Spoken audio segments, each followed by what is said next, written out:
righty, let's get into another deal type.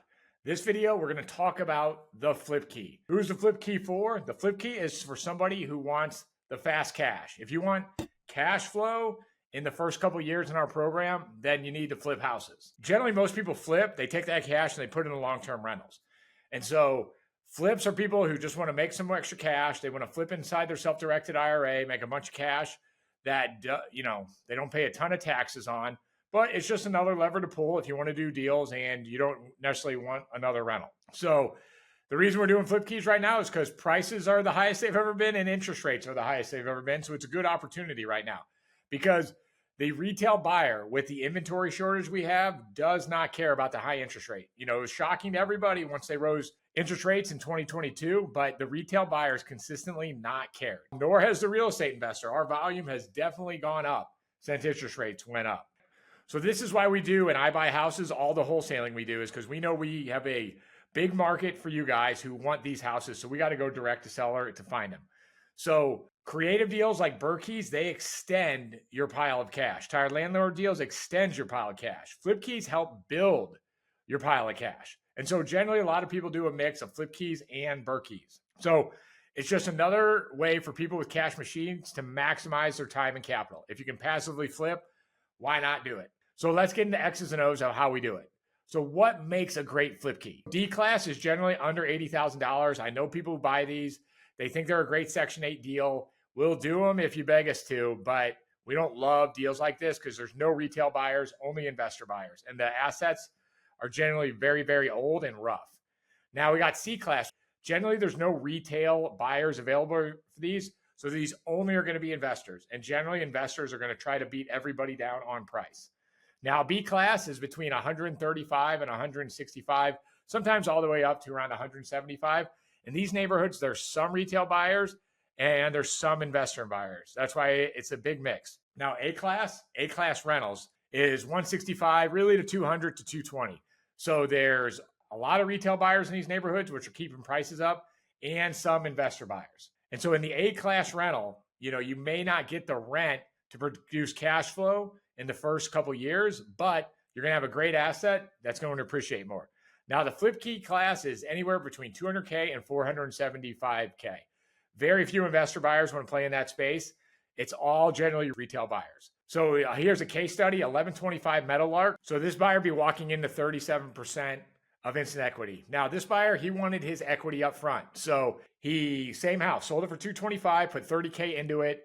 His purchase price was $158. He was all in for $188. The numbers of FlipKeys and Berkeys are very simple. It says, when do you want to realize your gain?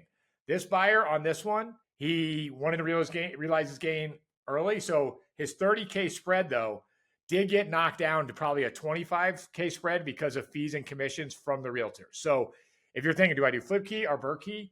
You will keep a bigger amount of spread if you keep the asset and it continues to grow. Hopefully that makes sense. So generally some Berkeys and FlipKeys are the same deals. It just comes down to when you want to realize your gain. So here's another case study. That was a tweener between FlipKey and Berkey, 4208 Colvin.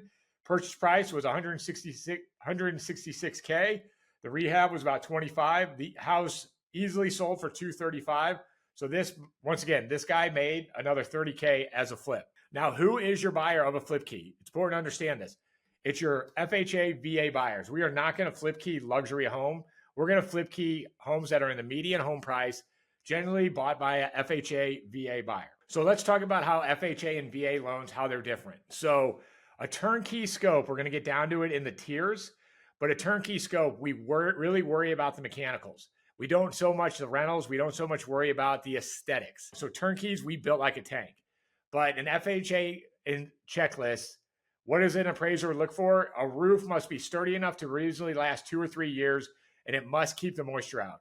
Overall structure quality, like a turnkey roof, we're definitely not going to do that with only 2 years of reasonable life yet, because generally a turnkey, we're looking for 5 to 10 years of reasonable life.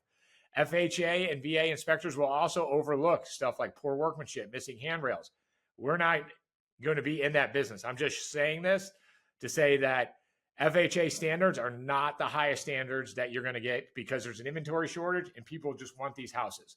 So with FHA, VA buyers, we don't really worry about the mechanicals. They're a little nicer, but we do worry about the cosmetics because we do know kitchens and baths sells the houses. And when I get into the different tiers of rehab, I'll explain that a little bit better. So when you buy with us, when you're going to get a detailed scope of work. So this is what I'm talking about. In the beginnings, turnkeys, we have to build them like a tank so that they don't have, there's going to be some maintenance with turnkey, but you don't want an extraordinary amount of maintenance with turnkey. So we'll tear out working ACs, tear off working roofs. Like it's like built like a tank. As prices have gone up, that's why these have been a little harder to find. This all happened during the COVID market increase. And so that's where we invented FlipKeys, where we could maximize appraisal value. People could put the least amount of cash they wanted to into it and get most of their cash back. And then we also were able to start doing wholetailing.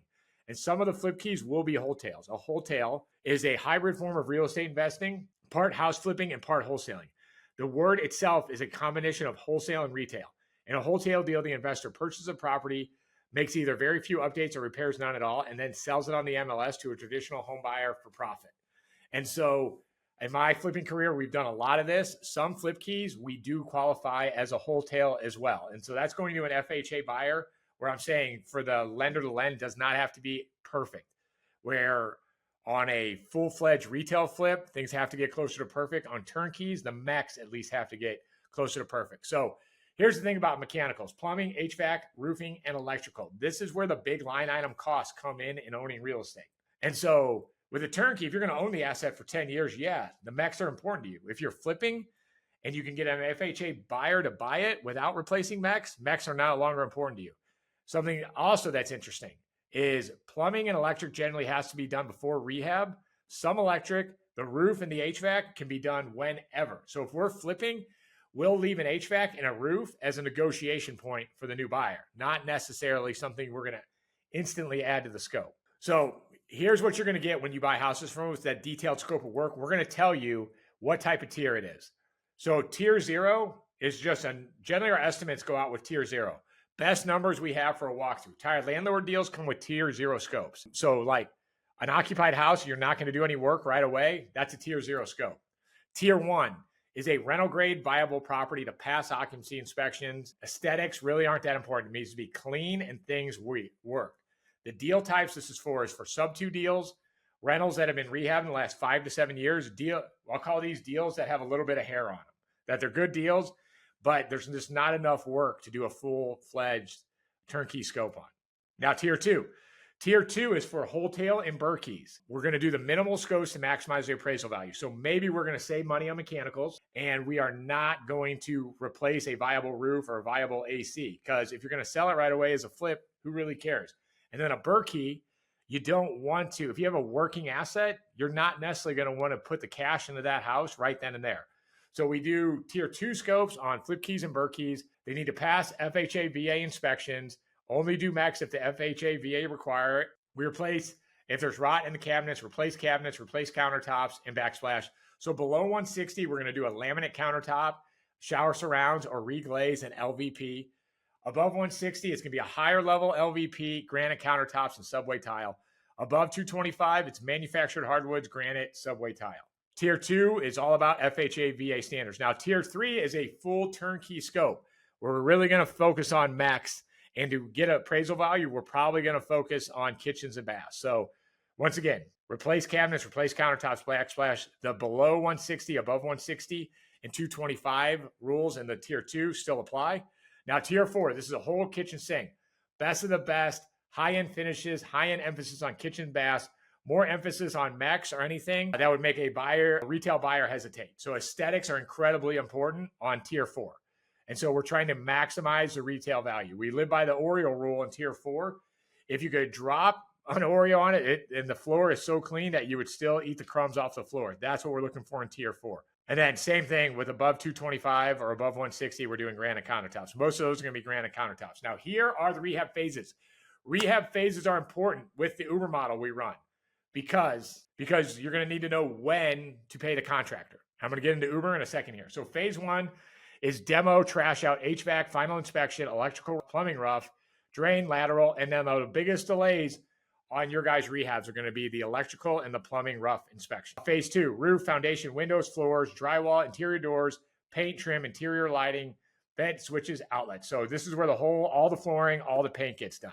And so you'll see in your rehab pictures, this is where it seems like the most amount of work's getting done. But it's actually phase 3 where the best, the most visible finishing is getting done. So you'll have your plumbing, electrical final, knockout decks, patios, fence, garage, siding, tuck pointing, exterior lighting, mailboxes, countertops, your backsplash, your showers, your vanity, sink, accessories, toilets, kitchen cabinets.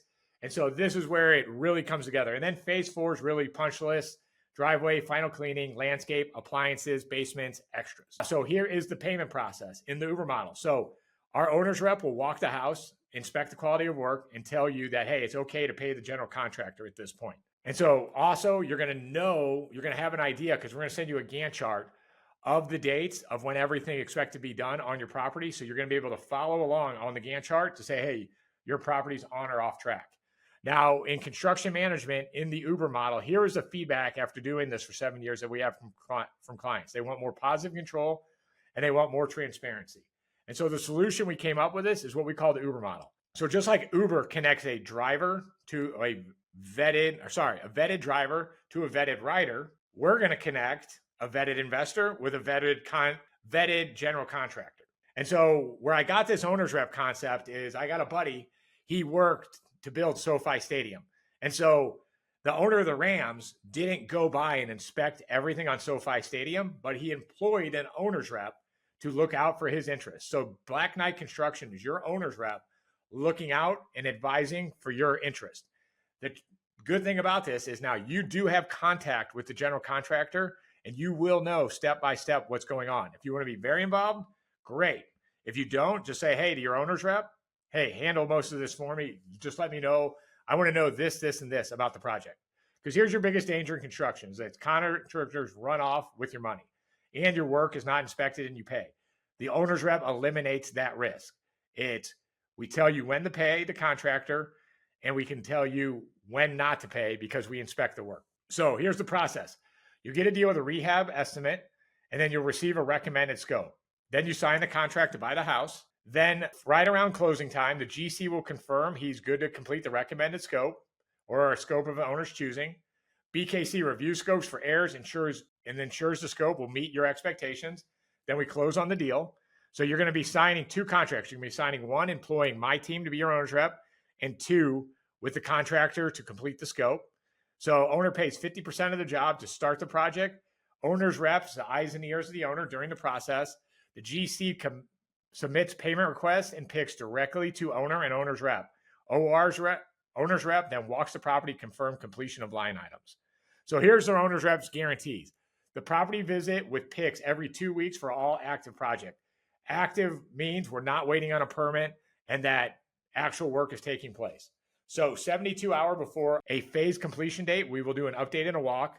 You guys will be provided with a Gantt chart so you guys can see the dates on all this. Then we'll do contractor follow-up whenever the project's behind. Contractor will go through owner's reps for owner's questions instead of the owner, if that's what you choose. And then problem solving with you as issues come up. So the spectrum of involvement, if you want to be super involved, you can do that now. If you don't want to be that involved at all, you just talk to your owner's rep. Hey, I want to be notified of X, Y, and Z, and you go from there. And then this is what I love about the Uber model. At the end of the project, you'll be able to rate the GC to see if we should keep recommending them. And at completion of project, we'll do a survey of the contractor, be giving a rating. Completing of the project, the GC will also rate the owner. So then star ratings will be posted for GCs or owners. And so this is how everybody will know who's good in the game and how we can constantly improve and continue to get better. So that's what I got for FlipKeys. I'll see you on the next video.